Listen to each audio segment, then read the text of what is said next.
শুভ সকাল আমার প্রিয় বন্ধুরা, আশা করছি তোমরা যে যেখানে আছো সকলে ভালো আছো, সুস্থ আছো। বঙ্গাইগাঁও জেলা থেকে আমি মাম্পি তোমাদের সকলকে জানাই আমার ব্লগ চ্যানেলে অনেক অনেক স্বাগত, অনেক অনেক ভালোবাসা। সকালের খাবার রেডি হয়ে গেছে, চাটাও বসিয়ে দিয়েছি আর ছেলের জন্য ম্যাগি বানিয়েছি, ওকেও আমি দিয়ে দিলাম। তারপরে সকাল সকাল আমি একটু রুটি করেছিলাম, বেগুন ভাজা করেছিলাম, আর এদিকে চা হাজব্যান্ডকেও দিয়ে দিলাম আর আমিও একটু খেয়ে নিলাম, কেননা সারাদিন তো খাওয়া হয়ই না, ওইভাবেই যায়। তারপরে দেখো হাজব্যান্ড দিয়ে গেলো মাছ, এই মাছটার নাম বিকাট মাছ। আমি কিন্তু একটু একটু চিনি, আমি কিন্তু জেলে ঘরের মেয়ে, কিন্তু আমি মাছ একদমই চিনি না, কেননা নামেই জেলে ঘরের মেয়ে, কেননা আমাদের দাদু বাবা কখনো কিন্তু মাছ বানায়, তার জন্য কিন্তু আমি মাছটা চিনতে পারি না। তারপরে দেখো আমি কিছু কাপড় ছিল, সেই কাপড় চোপড়গুলো ধুয়ে রোদে মেলে দিচ্ছি, কেননা কাপড় ধুতে ধুতে আমার অবস্থা খারাপ হয়ে যায়। রোজ এক বালতি করে কাপড় ধোও, তবুও পরের দিন সকালে উঠে দেখবো যে কাপড় সে একই রকম হয়ে গেছে। কি করব বলো, রোজ কাপড় ধুতে লাগে, রোজ কাপড় ধুতে লাগে। আর আজকে আমারও কাপড় কিছুটা বের হয়েছে। তারপর দেখো আমি একটু লবণ দিয়ে ঝাঁকানাকা করে মাছগুলো রেখে দিয়েছিলাম, তারপরে সেই মাছটা দেখো আমি নিয়ে আসছি ধুতে, এখন ধুবো। মাছ যে আমি এত ধুতে পারি কি আর বলবো, সেই ধুতেই থাকবো ধুতে ধুতে ধুতে ধুতে কী করবো, মাছটাকে সাদা বানিয়ে দেবো, একবারে সাদা ফ্যাটফ্যাটা হয়ে যাবে। তারপরে আমার ধোয়া কমবে, এরকম মাছ এরকম লাগে আমার যে কিছু আঁশটা থাকলো নাকি, চোকলাই থাকলো নাকি, লেত্রায় থাকলো নাকি, এরকম মনে হয় জানো। এই মাছ ধুতে থাকো এরকমই করতে থাকি জানো, ভালো লাগে না, কেননা মাছের একটা আঁশটা গন্ধ থাকে তাই না, সেন্ট আছে, তার জন্য যত মাছ ধোয়া যায় তত ভালো। আর আমি এরকমই একটু আমার অন্যরকম মনে হয় যে কিছু থাকলোই নাকি, লেগেই থাকলো নাকি, না কিছু মাটি আছে নাকি, না চোকলাই আছে নাকি, এরকম মনে হয়। তার জন্য কিন্তু অনেকটাই মাছ বারে বারে ধুয়ে দেখো আমার ধোয়া হয়ে গেল, ধুয়ে নিলাম আমি। আর এদিকে অনেকগুলো বাসনও বের হয়েছিল, সেই বাসনগুলো আমি মেজে ঘষে একদম চকচকা করে ধুয়ে নিলাম। তারপর সোজা চলে আসলাম রান্নাঘরে। এখন আমার রান্নার কাজ, রান্নার ডিউটি। যত কাজই করো না কেন তাই না, পড়াশোনা যত যাই করো না, মেয়ে মানুষ সে রান্নাঘরে রান্না করতেই হবে, রান্না না করলে তো হবেই না। তো তারপরে আমি চালটা ধুয়ে প্রেশার কুকারে বসিয়ে দিলাম। দুইজনের রান্নাবান্না, আমাদের ছেলে একটু কম খায়, ছেলে তো খেতেই চায় না, তো তার জন্য কিন্তু আমি একটু করেই ভাত রান্না করি আর কি। রাত্রে রান্না করতেই লাগে, কখনো রুটি খায় কখনো ভাত খায়, তো তার জন্য অল্প করেই আমি চাল নিয়ে নিই, যেন দুপুরের খাওয়াটা আর কি হয়ে যায়। তবুও কিন্তু কখনো কখনো ভাত থেকেই যায় রাত্রে, কেননা আমি তো একটু খাই, আমি একদমই কম খাই, হাজব্যান্ডে যেটুকু খাওয়া খায়, তো তার জন্য কিন্তু এইভাবে কিন্তু আমার ভাত কিন্তু কোনো দিন থেকেই যায়। তো এদিকে প্রেশার কুকারে ভাতটা বসিয়ে দিলাম, আর ওইদিকে দুধটাও বসিয়ে দিলাম। আর দুধটা বসানোর পরে না একটু নজরটা খালি ওইদিকে রাখতে লাগে, কেননা ওই উতলিয়ে পড়ে যায়, উতলিয়ে পড়ে গেলে গ্যাসটা নষ্ট হয়ে যায়, ভালো লাগে না একদম। কত আজকে ছাপা করলাম, ওই বিকালে আবারও ছাপা করতে লাগবে, গ্যাসটা ধুতে লাগবে, ওই দুধ পরে উতলিয়ে পরে নষ্ট হয়ে যায়। আর এইদিকে বেগুন আর আলু দিয়ে আমি মাছ রান্না করব। বেগুন তো আমি খাই না, তবুও আমি আজকে ভাবলাম যে একটু রান্না করি, বেগুনটা দিলে না ভালো লাগে, কিন্তু আমি খেতে পারি না, ওই অ্যালার্জির প্রবলেম, কত কিছু যে আমার বাস গোস, এমনিতেই আমার বাস, এটা খাই না সেটা খাই না, আর তার মাঝখানে অ্যালার্জির জন্য আরও খেতে পারি না, যেই বস্তু ভালোবাসি যেটা আর কি, সেটা কিন্তু আমার খাওয়া বন্ধ হয়ে গেছে। তারপরে আমার সবজি কাটা হয়ে গেল, আর মাছগুলো আমি ভালো করে এখন ভেজে নেব, ভালো করে ভেজে নিয়ে তারপরে কিন্তু আমি তরকারিটা রান্না করব। আর এই দিকে ডিসেম্বর মাস তো চলেই গেল, জানুয়ারি চলে আসলো, পুরানো বছর চলে গেল 2024, আর নতুন বছর চলে আসলো তাই না। 24-এ কত কি, কার সাথে দেখা হলো, কার সাথে রাগারাগি হলো, অনেক কিছু হয়ে গেছে 24-এ তাই না, সবার জীবনে হয়। জীবন যন্ত্রণা, জীবন দুঃখ কষ্ট, যতদিন আসি আমরা বেঁচে, যুদ্ধ তো করতেই হবে তাই না, যুদ্ধ না করলে তো হবে না। জীবন যখন, মরার আগ পর্যন্ত আমাদেরকে যুদ্ধ করতেই হবে। তো তারপর দেখো আমি মাছটা আমার ভাজা হয়ে গেল, এখন আমি একটু মশলা বেটে নেব। মশলা বলতে গেলে মরিচ আর জিরা, কাঁচামরিচ একটু বাটবো, আর শুকনো মরিচ মিলিয়ে আমি বেটে নেবো আর কি, সেখানে অল্প জিরা দিয়ে বেটে নেব, বেটে তারপরে দেবো। আর আমার কিন্তু মিক্সার গ্রাইন্ডার আছে, কিন্তু মিক্সারে আমি একদমই করি না, মশলা ভালো লাগে না। মিক্সারে যদি মশলা করে যদি রান্না করা হয় না, আমার কাছে একদমই ভালো লাগে না, পাতায় বেটে খাওয়ার টেস্টটাই কিন্তু আলাদা তাই না। আর মিক্সারে করলে মিক্সারে করি না তা না, করি যখন চিকেন আনে তখনই কিন্তু করি, কেননা অনেকগুলো চিকেন আনে, বা লোকজন আসলে আধা কিলো যদি চিকেন আনে তখন তো ওই মিক্সারে করলে কিন্তু ভালো হয়। আর আমাদের দুজনের রান্নাবাড়ি ওই আমি মানে পাটাতেই বেটে নিই। তো তবুও কিন্তু হাজব্যান্ড বলে যে কেন তুমি মিক্সারে এনে দিছি, মিক্সারে কেন করো না? মিক্সার করলে আমার ভালো লাগে না, খেতেও আমার মানে স্বাদ লাগে না আর কি। তার জন্য আমি বেটেই কষ্ট করি রান্না করি, ভালো লাগে আমার। আর অত মশলাও তো বাটতে লাগে না, মিক্সচারের স্বাদ আলাদা আর বাটার স্বাদ কিন্তু আলাদা। আর এই দেখো আমি এখানে এই যে জল পড়েছিল সেটা কিন্তু ভালো করে আমি একটু মুছে নিলাম, তারপরে একটু জিরা দিয়ে দিলাম, আলুগুলো একটু লাড়াচাড়া করে ভেজে নেব।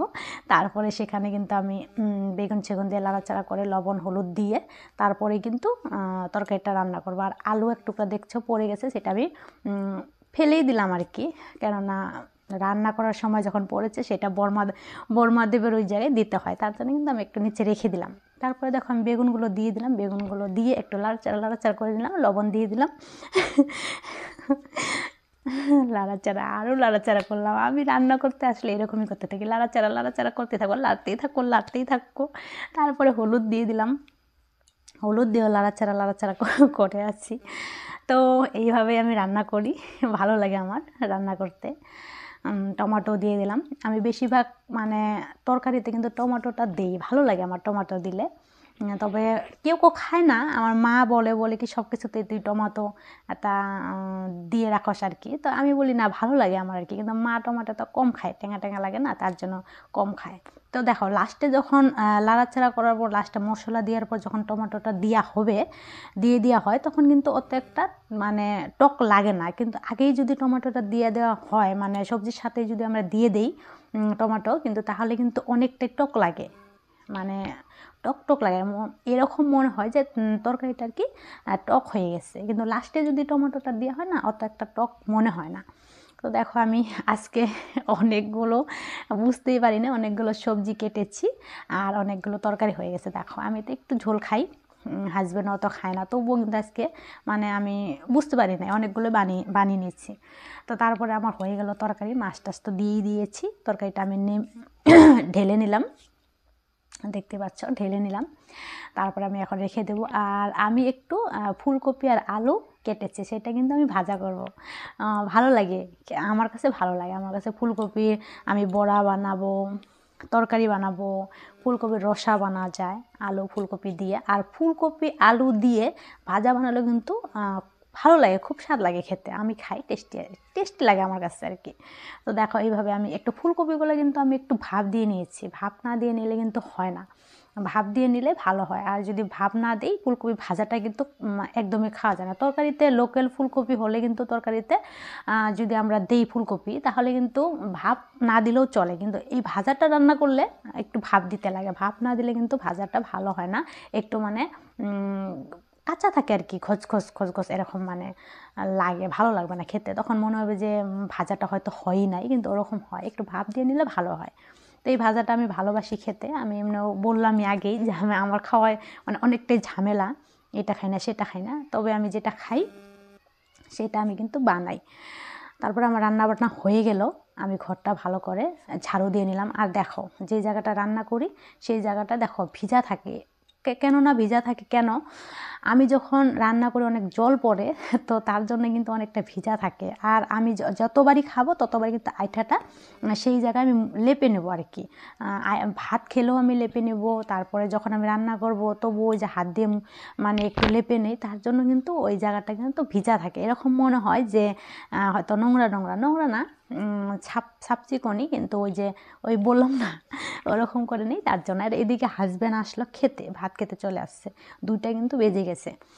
তারপরে আমি হাজব্যান্ডকেও খেতে দিয়ে দিলাম বেড়ে, আর আমিও নিয়ে নিলাম, কেননা 2টা বেজে গেছে, আমারও খিদা পেয়ে গেছে। এই সকালে একটু খাই, পূজা অর্চনা দিই, তারপরেই কিন্তু আমি ভাতটা খাই। আমি পূজা মানে না দিয়ে আমি ভাত খাবোই না, আমার ভালো লাগে না, আমার মনটা একদমই শান্তি লাগে না। সকালে একটু চা খাই, চা খেয়ে তারপরে পূজা দিই। আর এরকম না যে সকালে উঠেই তো আমি পূজা দিতে পারি না, সকালে উঠেই দিতে পারি না, কেননা সকালে ছেলের টিউশন ছাড় আসে, আর এদিকে হাজব্যান্ড উঠে, এদিকে সকালের কাজ থাকে, অনেকটাই ঝামেলা থাকে, তাই না? সব কাজকর্ম করে তারপরে স্নান ধ্যান করতে হয়, অনেকটা সময় চলে যায়। তার জন্য একটু আমি চা খেয়ে নিই। আর মানে যেদিন ব্রত রাখি সেদিন আমি উপবাস থাকি, সারাদিনে উপবাস করি। আর এদিকে দেখো হাজব্যান্ডকে আমি খেতে দিয়ে দিলাম, আর স্যালাড করেছি, আর ফুলকপি আলু দিয়ে ভাজা করেছি, আর মাছের তরকারি, বিকাট মাছের তরকারি রান্না করেছি। তো বন্ধুরা, তোমরা তো শুধু দেখেই যাচ্ছ, খেতে তো পারো না, আর আমিও দিতে পারি না, কী করবো বলো? তো তোমাদেরকে রেখে আমার খেতে হয়, তবু তোমরা এখান থেকে দেখে একটু খেয়ে নিও, তাও ভালো লাগবে আর কি। তো আমিও একটু খেতে বসে গেলাম, অনেকটাই মানে বেলা হয়ে গেছে, 2টা বেজে গেছে, বললাম না, খিদা পেয়ে গেছে। আর এদিকে ছেলে আছে আর হাজব্যান্ড আছে, হাজব্যান্ডের সাথে ছেলে খাচ্ছে আর কি। ও বেশিরভাগ কিন্তু ওর বাবার সাথেই খায়, আমার সাথে কমই খায়। যখন ওর বাবা আসে না তখন কিন্তু আমার সাথে খায়। এই দেখো ওকে খাইয়ে দিচ্ছে। আর বাচ্চা কাচ্চা তো জানোই, কার্টুন কার্টুন কার্টুন, বাস কার্টুন ছাড়া কিচ্ছুই বোঝে না। ওর মানে সব সময় এনি টাইম কার্টুন লাগবে, মোবাইল মানেই ওর কার্টুন, কার্টুন ছাড়া আর হবেই না। ও না খেলেও চলবে, তবু কার্টুনটা চাই। এখনকার দিনে মোবাইলটা সব শেষ। তো আমার এখানে খাওয়া দাওয়া হয়ে গেল, আজকে জিরানোর একদমই সময় নেই।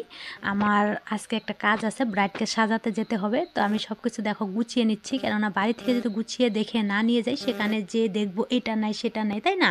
তখন কিন্তু আমার অসুবিধা হবে। তো তার জন্য কিন্তু বাড়ি থেকে আমি সব কিছু গুছিয়ে গেছিয়ে এখন আমি চলে যাব। আর অনেকটাই দূর, আজকে 20 টাকা ভাড়া। তো ছেলেও দেখো কান্নাকাটি করছে, ওকে আমি রেখে যাব, মানে আমার দিদাবাড়ি রেখে যাবো আর কি, কেননা আমি মাকেও নিয়ে যাব, অনেকটা দূর তো, একা একা যাবো, তার জন্য কিন্তু। তো দেখো আমি এখন যাচ্ছি, চলেই আসলাম। আর এখানে দেখো যাকে আমি সাজাবো তার বোনকে পাঠিয়ে দিয়েছি, আর বোনটা অনেকটাই ভালো, আমার ব্যাগটাও কিন্তু নিয়ে মানে এসেছে, বলছে দিদি দাও আমাকে। তো এখানে দেখি, দেখো আর কি, ব্রাইড কিন্তু মাত্রই মানে ছান ধ্যান করে এসছে আর কি।